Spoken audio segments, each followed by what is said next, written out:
സാറേ 4 മണി വെളുപ്പിനെത്തി കുടുംബത്തെ സകല പണിയും തീർത്തിട്ടാണ് സാറേ 9-10 മണിയാകുമ്പോ ഞാൻ വേറെ പണിക്ക് പോണത്. ഞാൻ ആ ജോലിക്ക് പോകാൻ വേണ്ടി ബസ് സ്റ്റോപ്പിൽ പോയി കുറെ നേരം നിന്നിട്ട് ഒരു ബസ് പോലും വന്നില്ല.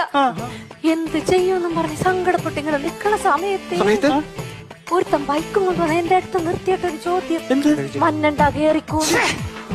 പരിചയമില്ലാത്തൊരു തന്റെ വണ്ടിയിൽ നമ്മൾ ആരെങ്കിലും കേറി പോകുക സാറേ? ഞാൻ കേറി. പോണ സമയത്തേ അവനെ ഒരു ചായക്കടയുടെ മുമ്പിൽ കൊണ്ട് നിർത്തിട്ട് ചോദിക്കണ്ടേ, ചായ വേണോ കാപ്പി വേണോന്ന്. പരിചയമില്ലാത്തൊരാക്കടെ കയ്യിൽ നിന്ന് നമ്മള് ചായ കാപ്പിയാ മേടിച്ച് കുടിക്കുക സാറേ. ചാർജ് മതിയെന്ന് ഞാനൊന്ന് പറഞ്ഞു. ഞാൻ കുടിച്ചോണ്ടിരിക്കണ സമയത്തുണ്ടല്ലോ അവൻ വേറൊരു തമാശ, നമുക്കൊരു സിനിമക്ക് പോയാലോ?